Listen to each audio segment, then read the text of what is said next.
This is Cheryl Manley from Sharing Love of Paper. I'm so glad you could join me for another card making class today. Today's class was, in part, inspired by a challenge on a message board that I frequent. It encouraged us to use our most recent purchase of stamps and dies. For me, that is the Relaxing WATERSIDE Stamp and Die Bundle from Stampin' Up. They go with a paper pack called WATERSIDE RETREAT, and let me just quickly show you the papers. I thought it was a fun set for making some Father's Day cards. The backs, as is usual for Stampin' Up! Papers, have more generic patterns. In addition to using these materials, we'll make use of a couple more techniques for creating card backgrounds: ink blending and stamping. We'll start with two different ways to create an ink-blended background. I personally prefer the second method, but we'll show you both and you can choose. This first one is my husband's preferred background. I've colored in some shore, water, and sky, a bit of a cloudy sky and a bit of an island there on the horizon, using Stampin' Blend markers and a Stampin' Blend's color lifter. Honestly, my preference for these markers is not making backgrounds but coloring in stamped images, which I really like. But I figured I'd show this option. You can just color in your background using your markers and use your color lifter to add more texture. I used two types of strokes for this: a straight back and forth motion or a circular motion. The circular motion is more what I did for the sky. These motions apply to both the Stampin' Blends and the color lifter. You can also add the color lifter first and then come in with the color. I do recommend that you just do small sections at a time, otherwise your inks will thoroughly dry and it's hard to get any texture with it. I was thinking this was the color I used, but this is clearly a lot darker. I think I must have used Stormy Sky, but I don't have it here right now. You can use the bullet side of the marker, but I usually like to use the brush side. This is again what happens if you're using a straight back and forth motion. For the sand, I had colored the whole thing before bringing in the color lifter, which created a bit more of a random pattern. This doesn't look that interesting right now, but by the time we create a card with it, it can be quite nice. Let me bring in a few pieces here. In this case, I'm starting with a white card base. Then I brought in a piece of balmy blue cardstock for a mat, from which I had already die cut the mat for my sentiment. I created these different pieces using cutting dies and sometimes stamps from the Relaxing WATERSIDE bundle. For these, what I did was die cut them from Mossy Meadow cardstock, then die cut the tips again from Pecan Pie. I inked them a bit with the same colors to add texture and glued the cattail tips to their greenery. I did a similar thing here with this chair. I die cut it from gray granite cardstock. Here from the back you can see what it looks like without the added ink. Then I added some gray granite ink with an ink blending tool to bring out the grain and give a more realistic look. I cut the handles from Blackberry Bliss cardstock. I have this little book that I stamped, then die cut, then colored with Stampin' Blends. Then I have this little coffee cup that I did the same way except for using a different color. Then I have this sentiment. I'll move this down a bit so it can fit. I did have a choice, two different kinds of chairs. I cut this one out of white and then inked it with crumb cake and cut the handles out of crumb cake. The set is made so the basic chair is the same, just the backs are different, and you insert whichever one you want and glue it in place. I've decided that I like this one best for this card. So that is my card. I'll just quickly glue everything into place. After I get all my pieces moved, I'll start by gluing the background to the mat and then to the front of my card. I'll add my sentiment first, stamped on white using a stamp from this set and then matted on this balmy blue banner, stamped and die cut using a set from my stash. I'm just gluing it in place, but of course you could add it with Stampin' Dimensionals if you wish to have a bit more dimension. You can see that I put this up high enough so that I can add the rest of my pieces without worrying about having enough room. I'll just set these in place again before gluing them. I'll first glue this cattail here.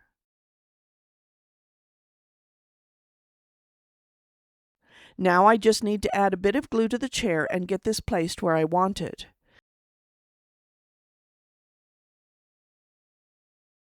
And then this.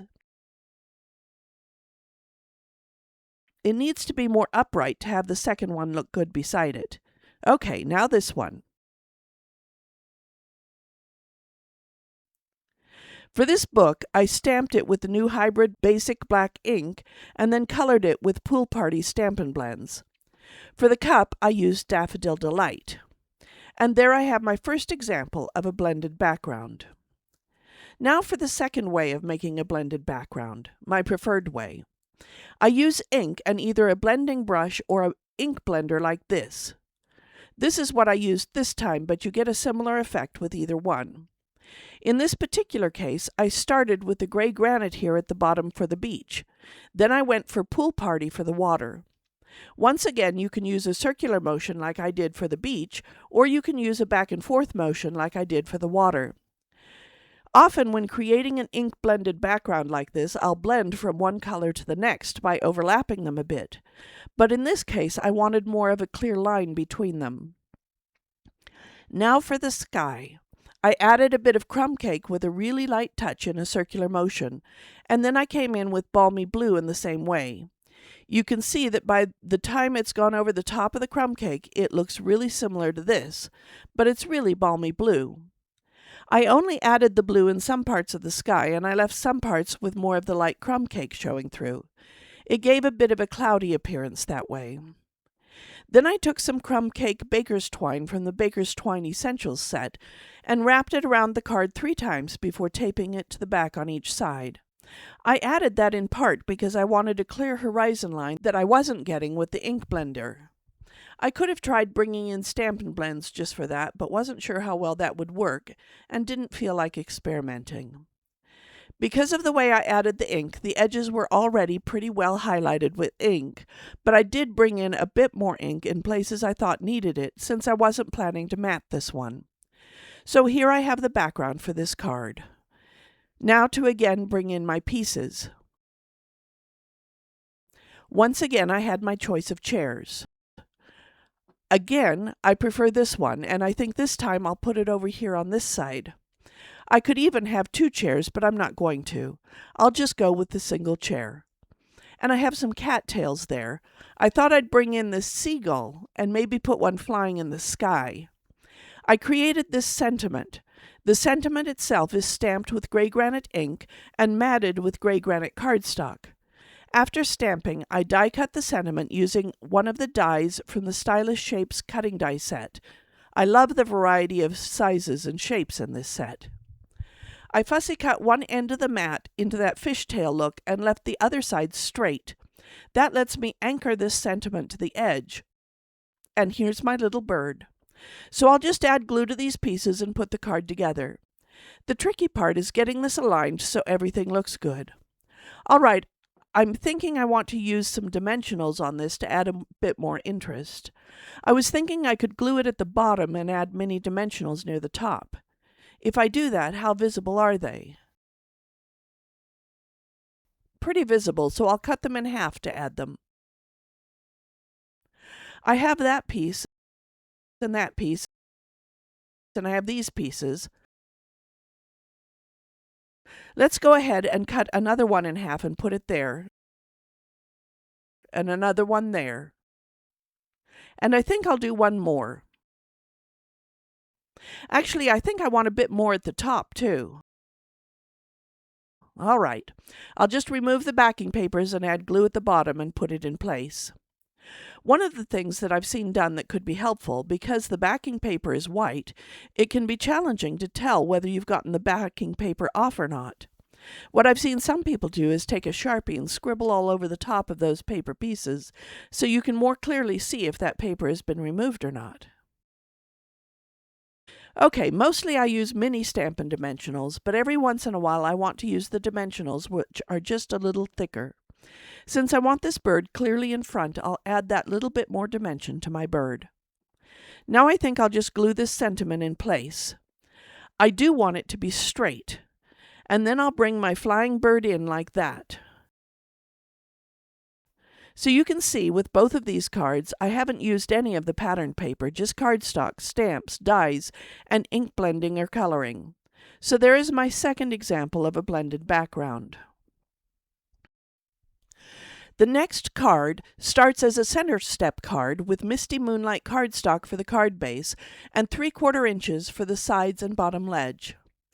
See link in the description below for basic step card instructions. After preparing my card base, I embossed the bottom portion of it using Softways 3D embossing folder, and I put a piece of gray granite cardstock on the inside. For the front, I started with a piece of cloud cover cardstock and stamped all over it with the Flying Bird stamp and Misty Moonlight ink. If you look closely, you'll see that I tried to orient the stamp in different ways so birds were facing up and some a bit down. With birds, you don't want them upside down, so I was a bit limited in what I could do. I also stamped some of them going off the edge so that it looks pretty random. Next, I took a piece of the patterned paper. Each one is slightly different because I cut the big piece into 4x6 pieces. In this case, you can see 3 lifesaver rings, but one is slightly off the edge. On my piece, that was all the way on the page and was really the only whole one I had. I cut a piece that was a little taller than 1 1/4 inch off the patterned paper and used the back side for the boards at the bottom here. I carefully considered where I wanted to make that cut so that I left behind the pieces that I wanted to fussy cut. Here you can see several pieces that I fussy cut from the rest of the paper. So I stamped the background, then glued this to the bottom, arranging it so it was the size I wanted for the front of my card, leaving room for a mat. I matted it on a piece of gray granite. You can see I cut out the center so I could use that for something else, since it wouldn't be seen. I just glued this piece to the mat. Oh, I don't want to put glue in the center yet, since I just have the mat around the edge. Okay, that will go like that, but before I put it on there, I want to go ahead and finish adding what I have. I stamped some birds in Misty Moonlight, again from the Relaxing Waterside stamps and die set. So I have that, and then I have some of these that I thought could just lay here in kind of a random pattern. And then for the sentiment, I thought I could do like this. I think I'll actually glue this to the card base before adding my pieces. Because the card base is embossed, I added a bit more glue so it will hold well. Next, I want to go ahead and glue the sentiment together and put it in place. Usually I add the sentiment last, but in this case I want to make sure I know where that is before adding the rest. So this stamp also comes from the Relaxing Waterside set. I just stamped it with Misty Moonlight on basic white and fussy cut that. Then I glued it to a scrap of Misty Moonlight and fussy cut a mat from that. Then, using a couple of dies from the Stylish Shapes set, I cut 2 circles, the smaller one from gray granite and the larger from basic white, and just layered that. I'm thinking I want it right about there, so I'll just put glue on one side and add it here. Now I think I'll add my pieces partially with mini Stampin' Dimensionals and partly with glue. For this, I think I'll glue the bottom but have dimensionals at the top.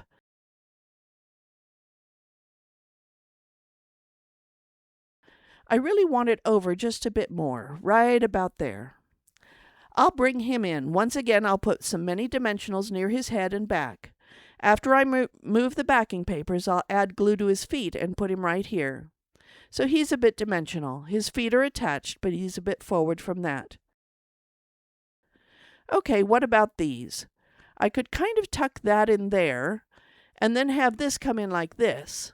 Let's see if I bend that. I'm just thinking I want a dimensional here, and then just a bit of glue there, because I want to slide this underneath. I'm running into the dimensional I put there, so I have to find where there's no dimensional. Then I think I'll put this here, once again with a dimensional and some glue. I think I'll put this one over here, maybe just glue it flat this time. There, that is my next card.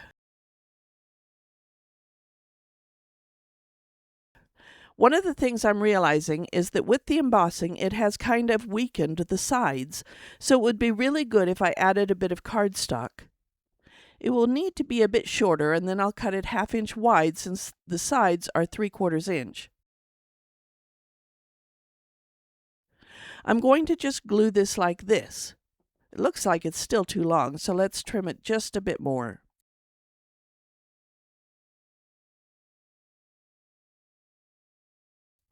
Okay, so I'm going to just add this here on the inside. Well, let's look at the outside and see what we think.